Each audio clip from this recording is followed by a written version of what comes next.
Alright guys, sebelum kita lanjut dengan video kita, mari kita baca dulu komen daripada nakamak kita yang bernama Kamil Zainal Abidin. Pendapat aku kan, Sun God Nika ni memang boleh guna elemen lain. Kita boleh kaitkan kekuatan matahari Luffy ini macam teknik pernafasan matahari dalam cerita Demon Slayer.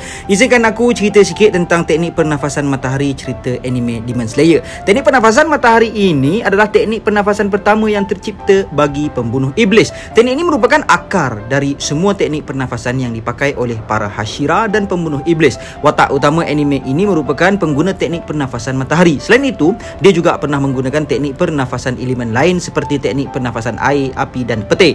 Tak menolak kemungkinan juga jika watak utama Demon Slayer itu boleh juga menggunakan teknik pernafasan yang lain seperti tanah ataupun angin. Kalau nak diikutkan dalam anime ni, banyak lagi elemen yang lain dikembangkan dari teknik pernafasan dasar iaitu air, api, petir, tanah dan angin. Jadi berkemungkinan juga Sun God Nika ini pun boleh juga guna elemen lain. Kita dah tengok Luffy dah guna elemen getah, api, petir. Tak mustahil akan datang keluar pula elemen lain. Come on, Sun God Nika. Sekadar pendapat pala tahu aku. Seterusnya daripada Kurama, boleh jadi sebabkan nama palsu Devil Fruit Luffy tu Gomu Gomu no Mi yang menyebabkan Luffy hanya fikir ability Devil Fruit dia based on getah. Jadi imajinasi dia semua melibatkan getah. Mungkin kalau dia luaskan lagi imajinasi dia yang melibatkan elemen lain selain getah dan petir itu, boleh jadi lebih kuat lagi. Manalah tahu ability sebenar Nika ini based on dreams come true. Apa yang difikirkan atau yang diimajinasikan, itu yang akan jadi kenyataan. Kalau betul apa yang aku fikirkan ini, memang Holy Knight pun bukan level Luffy dah rasanya. By the way, mantap kepala botak tu. What up gang, Malaysia, Indonesia, Singapura, Brunei. Assalamualaikum, it's your boy Kimis Converto and welcome back to my channel yang semestinya hanya akan borakkan berkenaan dengan One Piece. Alright, kemarin aku dah upload video berkenaan chapter review 1093. Jadi bagi korang yang tak tengok lagi video tu, bolehlah tengok lepas habis video ni, okay? For me, chapter kali ni biasa sahaja. Maybe aku akan bagi rating dalam 8/10, tapi luar biasa jugalah kan. Kerana dibandingkan dengan chapter 1092 yang lepas, aku rasa hype-nya masih kurang. Tapi still chapter 1093 ini mempunyai beberapa elemen dan momen penting yang aku akan terangkan kepada korang dengan lebih terperinci. And aku rasa chapter ini hanyalah permulaan atau pemanasan badan untuk sesuatu yang lebih besar akan berlaku setelah ini.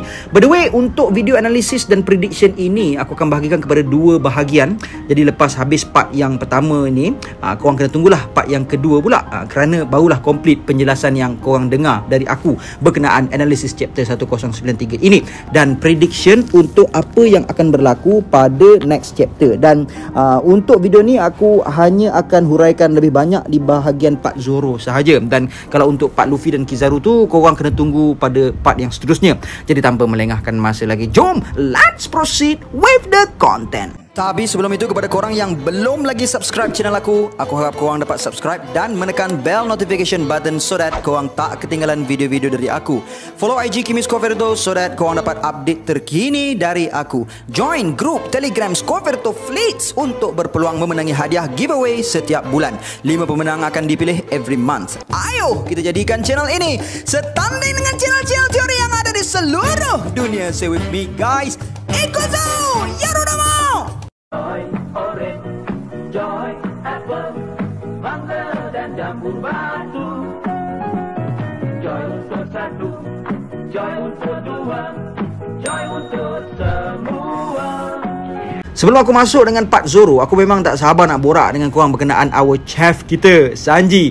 Bukan satu, bahkan dua momen Oda tunjukkan dekat kita dalam chapter ini, di mana Sanji, walaupun dia berada dalam situasi yang genting dan huru-hara, tapi dia masih nak layan perangai dia yang suka dekat perempuan tanpa kira tempat, masa dan juga situasi.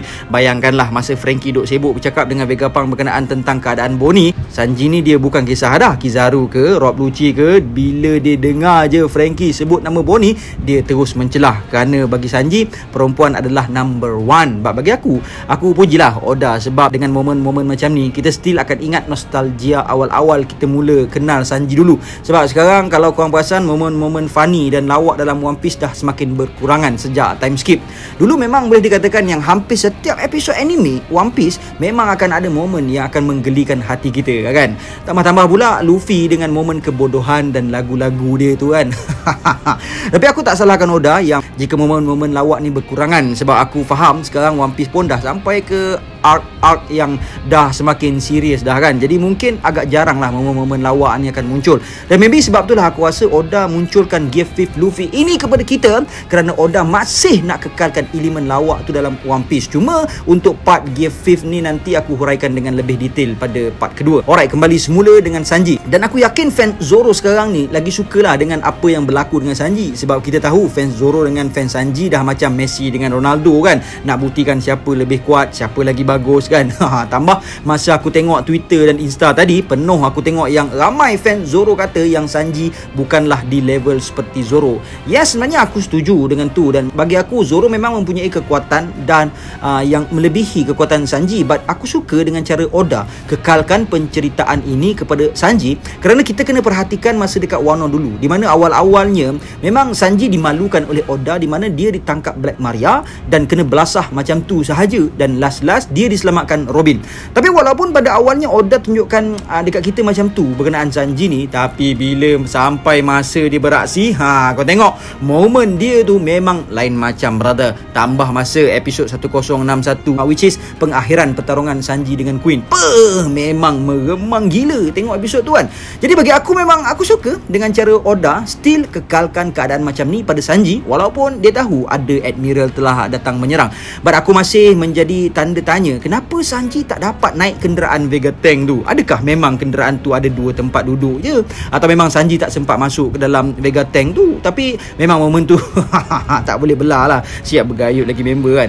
Sanji itulah dah suruh kahwin, tak mau kan, dah jadi macam ni kan. Dan aku yakin bila ada sesuatu yang buruk je berlaku dekat Bonnie pada chapter yang akan datang, Sanji lah adalah salah satu karakter yang berubah 360 darjah dan menjadi sangat serius. Pada ketika itu kau akan tengok. Kau tengok, sabar jap. Okey, seterusnya kita masuk dengan part our pensesat peta dunia, which is Roronoa Zoro. Tapi kali ni Zoro nampak macam pandai pula. Tak sesat pula dia semenjak chapter baru-baru ni kan. Mungkin dia dah jumpa guru baru kot dekat anime lain. Alright, kita dah ditunjukkan Rob Lucci yang telah menggunakan kekuatan awakeningnya berhadapan dengan Zoro. Dan yang paling dahsyatnya adalah kita tengok Zoro ni tidak menggunakan sebarang kekuatan apapun lagi, just serangan biasa-biasa je. Namun walaupun Zoro masih tidak serius, dia sudah mampu seimbang dah dengan awakening Rob Lucci. Bayangkan Rob Lucci tu awakening brother. Dan untuk sekarang aku rasa maybe level Zoro ni dah seimbang dengan Kozuki Oden, atau mungkin juga Zoro berada di tahap atas sedikit dibanding dengan Oden, kerana kita dapat melihat Enma yang digunakan Zoro saat ini nampak sangat selesa digunakan oleh Zoro. Mungkin disebabkan pertarungan dia melawan King sebelum ini.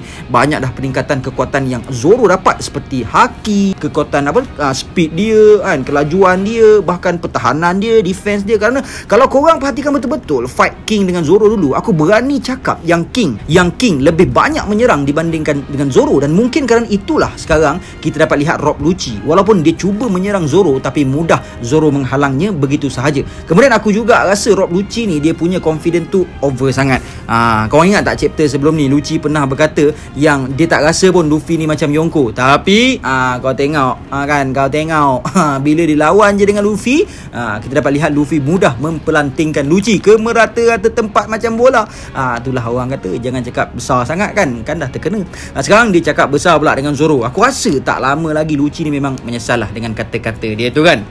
Kita tengok sekarang Zoro bukannya serius pun lagi. Dan kalau Zoro betul-betul keluarkan teknik dia, memang aku rasa berkicap lah si Lucci nanti. Dan aku harap di chapter 1094 ni kita still diperlihatkan dengan pertarungan mereka berdua ini, kerana aku nak sangat tengok adakah benar Zoro mampu membelasah Rob Lucci dengan mudah, ataupun sebaliknya, which is pertarungan yang agak sengit berlaku di antara Agent Cyberpol Aegis Zero menentang Mugiwara Pirate Right Hand Man. Satu lagi aku lupa nak cakap, korang rasa adakah level Zoro saat ini dah hampir dekat dengan level Mihawk, atau masih jauh lagi? Sebab lepas ni maybe ada konten pasal Mihawk ni.